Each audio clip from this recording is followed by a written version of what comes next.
पिछले 7 दिनों में प्रयागराज में कोरोना बम पूरी तरीके से फूटा और 800 से ज़्यादा लोग इसमें संक्रमित होकर अस्पतालों में भर्ती है या घरों में आइसोलेटेड है। एक तरफ कोरोना बम का कहर प्रयागराज में साफ देखने को मिल रहा है, वहीं पे आप यह देख सकते हैं कि बाजारों में लोगों की भीड़ पूरी तरीके से बरकरार है। मास्क और सोशल डिस्टेंसिंग की धज्जियां प्रयागराज में सरेआम उड़ाई जा रही हैं। अब ऐसी परिस्थितियों में ये कोरोना बम कितना घातक होगा, इसका अंदाज़ा आप ऐसे ही लगा सकते हैं कि आगामी 15 जनवरी से माघ मेला 2022 और 1 फरवरी से माघ विधानसभा चुनाव 2022 का आगाज़ होने जा रहा है। अब इस पूरे आगाज़ के बीच में कितने कोरोना के मरीज सामने आएंगे और कितने कोरोना के मरीज इसकी मौत होगी, यह वक्त बताएगा। इसके बीच में एक और खबर सामने आई, जहां पर माघ मेला 2022 की तैयारियों में लिप्त कर्मचारियों में से एक व्यक्ति कोरोना संक्रमित पाया गया है। अब तीर्थ पुरोहितों के पास जहां एक और कल्पवासियों का आना धीरे धीरे शुरू हो रहा है और वहीं पर अलग अलग संस्थानों में भी व्यवस्थाओं के लिए लोगों का आना शुरू है, वहाँ पे यह कोरोना संक्रमित व्यक्ति का पाया जाना अपने आप में एक खतरे की घंटी है। क्या माघ मेला 2022 की स्थिति हरिद्वार कुंभ की जैसी होगी और बीच समय में ही और बीच रास्ते में ही मेले को बंद किया जाएगा, या धर्म के नाम पर होने वाली राजनीति के नाम पर लोगों की बलि भी चढ़ाई जाएगी? यह तो अब आगे समय ही बताएगा। तब तक के लिए मैं इंद्रजीत बनर्जी, प्रयागराज। उत्तर प्रदेश में कोरोना को लेकर व्यापक इंतजाम किए जा रहे हैं और प्रयागराज में कोरोना बम के फूटने के बाद जागी प्रशासन ने व्यापक इंतजाम करने शुरू कर दिया है। जहां एक और तेग बहादुर सप्रा अस्पताल को पूरी तरह से L2 लेवल का कोरोना चिकित्सालय के रूप में विकसित कर दिया गया है, वहीं दूसरी ओर कोटवा बनी उसके साथ 3 और प्राथमिक चिकित्सालय को L1 लेवल का चिकित्सालय बना दिया गया है। प्रयागराज के जिलाधिकारी के द्वारा I0C0C0C0 को भी पुनः खोलने का निर्णय लिया जा चुका है और प्रदेश प्रशासन ने भी रात्रिकालीन कर्फ्यू और मास्क चेकिंग और सोशल डिस्टेंसिंग के पालन करने के साथ साथ सभी सरकारी और गैर सरकारी संस्थाओं को आधे कर्मचारियों के साथ कार्य करने और होम एजुकेशन सिस्टम से शिक्षण सत्र को चलाने के निर्णय लिया है। लेकिन सरकारी आदेश और हकीकत दोनों एक दूसरे से काफी परे है। प्रयागराज की सड़कों में जहां बिना मास्क में लोगों को घूमते हुए देखा जा रहा है, वहीं सरकारी तंत्र सिर्फ खानापूर्ति के नाम पर अधिकारियों के सामने बड़ी बड़ी कार्रवाई करते दिखाई पड़ रही है। सड़कों का आलम यह है कि ना तो सोशल डिस्टेंसिंग का पालन हो रहा है और ना ही मास्क को लेकर कोई सख्ती दिखाई दे रही है।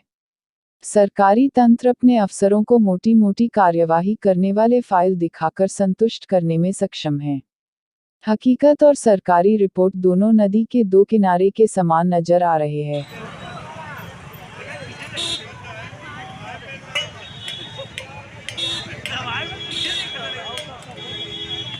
महात्मा गांधी मार्ग पर बनाई गई निर्धारित पार्किंग में ही अपना वाहन पार्क करें। निर्धारित पार्किंग के अतिरिक्त वाहन खड़ा पाए जाने पर प्रयागराज यातायात इस असुविधा से बचने के लिए अपने वाहन निर्धारित पार्किंग में ही जनहित में जारी। कूड़ेदान का प्रयोग करें और कूड़े को निर्धारित कूड़ेदान में ही डालें। प्रयागराज शहर को स्वच्छ बनाए रखने में सहयोग करें। यह सूचना प्रयागराज स्मार्ट सिटी द्वारा एवं अपने दुकान रेस्टोरेंट के आसपास की जगह को स्वच्छ बनाए रखने में सहयोग करें। यह अन्य वाहनों के अतिरिक्त अन्य वाहन हूटर व सायरन का प्रयोग न करें। वाहन चलाते समय दुर्घटना से बचने के लिए उल्टी दिशा गलत लेन में वाहन न चलाएं। अच्छा, कोविड का अभी हम पिछले 1 सप्ताह से देख रहे हैं कि कुछ केसेस में वृद्धि हुई है, तो इसको रोकने के लिए जो हमारी स्ट्रेटजी है वो 2 तरह की है। एक तो प्रिवेंटिव के लिए हम लोग ये कर रहे हैं कि सोशल डिस्टेंसिंग है, मास्क लगाने का और लोगों में अवेयरनेस के लिए। तो हमारा भले नगर क्षेत्र हो या ग्रामीण क्षेत्र हो, तो इस पे हम लोगों ने अपना टीम बनाया है। और सेकंड जो हमारा स्ट्रेटजी है कि हम लोग जितना केसेस आया है उसका ट्रैकिंग करें, ट्रेसिंग करें, अच्छे से ट्रीटमेंट दें और उसके बाद जितना हमारा हॉस्पिटल का फैसिलिटीज़ है उनको हम लोग बेहतर बनाएं। तो ट्रैकिंग और ट्रेसिंग के लिए हम लोगों ने ICCC को पुनः एक्टिवेट कर दिया है और निगरानी समितियों को हमने पुनः एक्टिवेट किया है और इन सारी चीज़ के लिए हम लोगों ने नोडल ऑफिसर्स भी डेप्यूट किया और हम पर डे इसकी मॉनिटरिंग कर रहे हैं। इसके बाद जो आता है कि जो कोविड पॉजिटिव है उनको बेहतर ट्रीटमेंट दिया जाए, तो हम लोगों ने हमारी जितनी निगरानी समितियां हैं उनको 50 किट मेडिकल किट देने के लिए सीएमओ साहब को बता दिया है।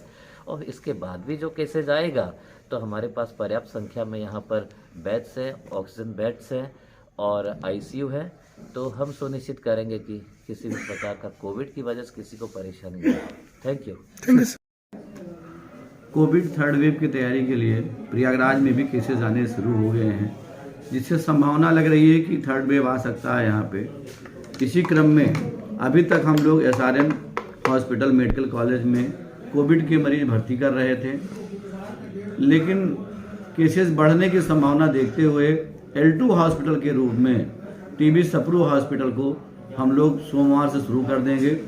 और जो भी केसेस L2 लेवल के होंगे पहले TB सप्रू में आएंगे और उसके बाद ही L3 के पेशेंट जाएंगे, क्योंकि मेडिकल कॉलेज में आसपास के जनपद के भी मरीज आते रहेंगे, तो पहले वहाँ पे लोड ज़्यादा ना डाला जाए, TB सप्रू को चालू कर दिया गया है।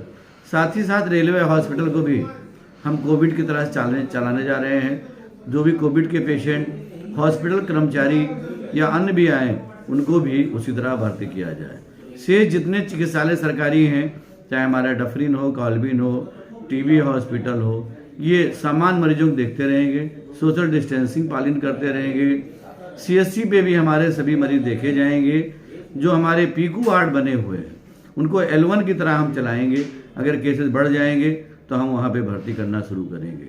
और हम लोग कोशिश करेंगे कि टेली मेडिसिन की तरह जिस तरह पहले हम लोग करते थे इसका बढ़ावा देंगे, और डॉक्टर नियत समय पे टेली कंसल्टेशन दे करके अपना उपचार करेगा। छोटी मोटी बीमारियों के लिए उसको यहाँ आने की आवश्यकता नहीं है, उससे अपना काम चल जाएगा।